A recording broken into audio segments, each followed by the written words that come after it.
Right, I've got no fucking idea which way this is going to go. All I know is I need to stop, I need to open my mouth, and I need to share. So what comes tumbling out is anyone's guess. That's how any good 12-step fellowship situation would work. If you try and pre-think and decide what it is you need to get off your chest, talk about, grapple with, air, you're probably going to lose the sincerity of what it is you're saying. And it's really hard, that very idea of just being true to what you're feeling. It's like almost every conceivable situation in life, every relationship, every interaction, every location, every single thing you do in life is structured in such a way that you have to be, and I'm not saying this is a bad thing, you need to be in most situations to some degree performative. We can't be a suppurating mass of fucking emotion absolutely everywhere we go, even if that's what we're feeling like. We're trying to put on masks, we're trying to put on suits of armor, we're trying to put on fronts, we're trying to, you know, classic phrase, fake it to make it. I have had all day a high pitch, not hum isn't the right word, a whining sound. If it could be heard, it would be like a going on in my chest. It's like if the arteries going into my heart were like the strings of a violin. It's like they've been tightened to the point that they are shaking and vibrating and at any point could snap. And I just want to throw that out there because I think it's something that doesn't necessarily have to have an obvious cause or an obvious reason. And I think that speaks to, you know, not having obvious reasons for these emotions speaks to another reason why we mask, we cover up, we make good, we come out with insincerities, we indulge in small talk. How are you? Yeah, fine. You know, we've said it many times before, fine. The acronym is false information nicely expressed. And the weird thing is none of us, the person who isn't fine and the person who is asking if you're fine, who genuinely would want to know if you weren't fine, none of us have really necessarily got the time, nor the expertise, nor the experience to be able to do anything about whatever it is you might have to say. Sometimes just saying, you know what, I'm not great, but not actually having to unpack it. I think we socially feel like when someone comes up to us and says that, if we get it with our kids, we get it with partners, friends, you know, if people say, I'm not fine, you kind of immediately want to go into, or I go into wanting to help mode. So why have I got this fucking shrill, high-pitched tension in my chest? It's like something is about to happen. And of course something is about to happen. I'm about to breathe my next breath. I'm about to live my next life. I'm about to do my next thing. You know, life is constantly changing. Life is constantly evolving. And I do think that there is a pressure in society that, you know, if you're feeling, you know, highly strung, I feel highly strung. If you're feeling highly strung, then there must be a reason for that. There must be a cause for that. Or if there isn't a cause that's a justifiable cause, then you need to get over yourself. You need to get over it. But actually, I'm just being, you know, right now, if I was walking into a 12-step AA meeting, I would be saying, I feel so fucking on edge. And, you know, unpacking why that is kind of both obvious and impossible. As I've just said, you know, the world feels so fucking fragile. And I don't think one can underestimate the exceptionalism of what is happening in the world at the moment. We're witnessing something, the genocide obviously, that's so evil, but also so barefaced. And it's like I can even manage the evil of what is happening in Gaza. I can not manage it, but I can position that as something that's awful and is replicating and repeating things that we all said we should fucking scream from the rafters about not happening, you know, when you look back in history. The bit I can't get on board with is the way in which other human bodies, fleshy bodies with heads and hearts and eyeballs and dribble and teeth and people can walk around and again, it's not walk around and completely ignore it. I can kind of understand that. I can't get on board with it. I can't understand it. If it's presented to you, I don't know how you can't be affected by it. But people who are justifying it or explaining it or are sort of making out that there's a self-evident rationale to it. And so what is all this about? Injustice. I can't fucking abide injustice.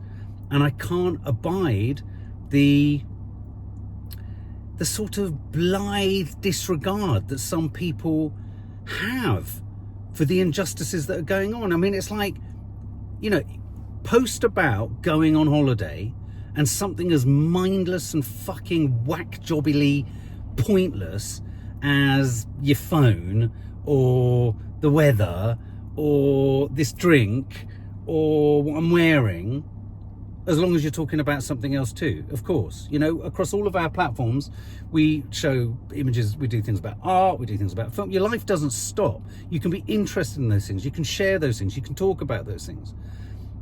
But I can only do that so long as I'm talking about everything else. They're like that stuff is the sort of escapism, the antidote, the moment where I need to pause and just kind of look away for a minute before knowing you're going to be dragged back into the cesspit of amorality.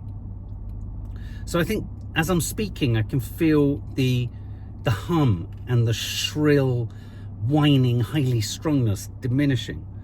But then a whole other part of all of it is what I call, and people always go, oh, what does that mean? Existential. There is an existential fucking crisis that is emerging out of everything that's going on in the world. You know, what is the point of it all? And obviously there's a point to it all. I'm not suggesting for a minute that there isn't, but insofar as what is that point though? We're allowed to ask, what is the point? We're told there's a point, but actually my point, and the point for most people I love and care for, isn't the same point that someone like Kemi Badenoch or Robert Jenrick or Boris Johnson or Keir Starmer would say is the point. The point of living isn't just to make the country tick. That is not the point of living.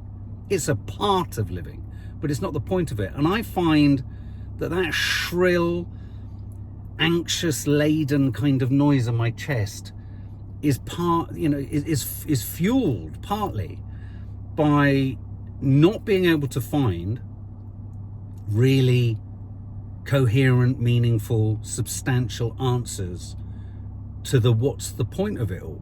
We all keep moving, we all keep processing, we all keep being part of the system, but the system couldn't give a fuck about us. And just because it's the system, why does that automatically mean it's the right system? And people, you know, like my nan's generation would say, oh, that's navel gazing, just get on, just roll your sleeves up. And I love that idea. I love hard graft. I love rolling your sleeves up and getting on with things.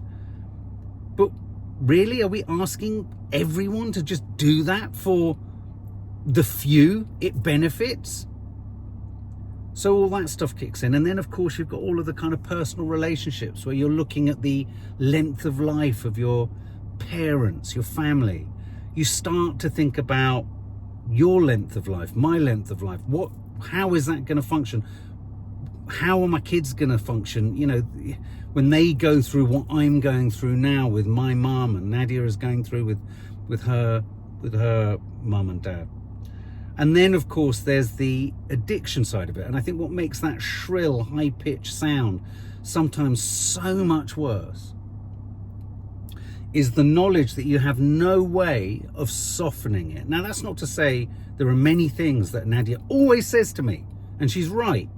Do more mindful, do more meditation, do more yoga, take more time and all this kind of stuff. But when you're in a system that's screaming, make more use of your time, I find it really hard. And then when you add into the mix ADHD and bipolar, and you know, and clearly, you know, I've had anxiety since a young age. Throw all those in and it becomes a really jangly experience of just trying to stop can be as stressful sometimes as not stopping. It was not drawn to my attention. I was reminded over the weekend, we had a really important birthday. And there was a moment where I could see those who loved me the most could tell that I was rushing. this word rushing. I rush. I emotionally rush. There's sort of funny memes knocking about. The girls show me them of dads when they just go to the shops, or if they're catching a train, or if they're loading the car. It's like almost the DNA, the prehistoric DNA of being hunted, means that they have to go fast at it. And I'm like that. I'm just like, God, we're running out of time. It's against the clock. It's against the end of fucking civilization and all that kind of shit. But that rushing is something that can unsettle others. It can give you a fake sense of being efficient and on top of things. And so I had that reflected back at me this weekend, and I had to pause. I had to really stop and think about it. I didn't stop and think about it soon enough. But when I did stop and think about it, I recognized that actually what I was doing at the weekend was white knuckling. And white knuckling is when you're sober.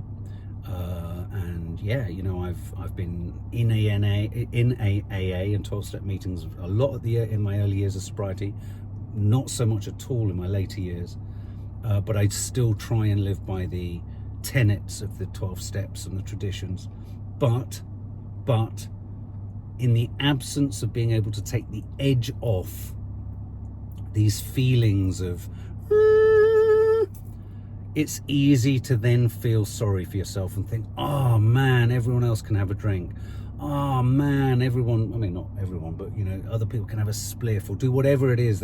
Other people can indulge in just the social fucking norms of just drinking something, having something, taking the edge off of something. And usually it doesn't solve it, but you can have some respite, or even the fraudulent message it sends to your mind and your heart of respite is enough. And sometimes white knuckling is when you haven't got a stable center or a stable base plate to you. And the inability to be able to do all those things then makes you feel crabby or annoyed, or you come across as clipped, or you rush. Like, I mean, the reason I was rushing at the weekend was I wanted this birthday to be perfect. I wanted it to go well. I was nervous. I always get nervous and responsible, and obviously it's that age-old thing of, you know, if you hold the fragile glass too tightly, you're gonna break the fucking thing. So I ran the risk of doing that. I managed to pull it back, I think, in the end. But yeah, it's, you know, and just go to a meeting. Sometimes I'm going to be really blunt, sometimes I can go to an AA meeting and I can come out more depressed than I went in. Now, that might be part of what it's needed for, you know what they're about at this point in my recovery. The last meeting I went into, I cried non-stop for my entire share, which ended up being about 12 minutes. And this very kind woman came up to me afterwards. You know, she was talking about an issue that had happened with an ex of hers. I was talking about the grief that we were feeling, and there was huge connection there. And yet at the same time, whilst I know that was healing and important and helped me, you can't always just, when you're feeling like this, just go, oh, there's a meeting, get into it and go to it. Where do I reach to? Where do I go to? Even at this nearly 21 years sobriety, I'm clueless at times like today when the chest is doing what I did my exercise. I went for the sensory thing of having a shower and, you know, getting the water on my face and taking yourself out of your head. And sometimes everything doesn't work. Sometimes everything doesn't work.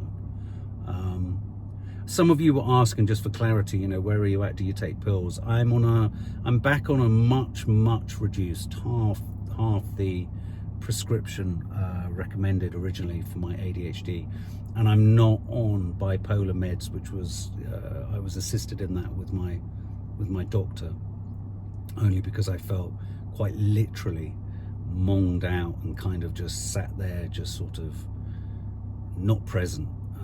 It was getting in the way of all the stuff for the channel, any other creative, you know, endeavors. It was just got in the way of everything, even creative thinking. But anyway, you know, if you're feeling like, what's the fucking point of this world? It's all right. It's all a fucking con.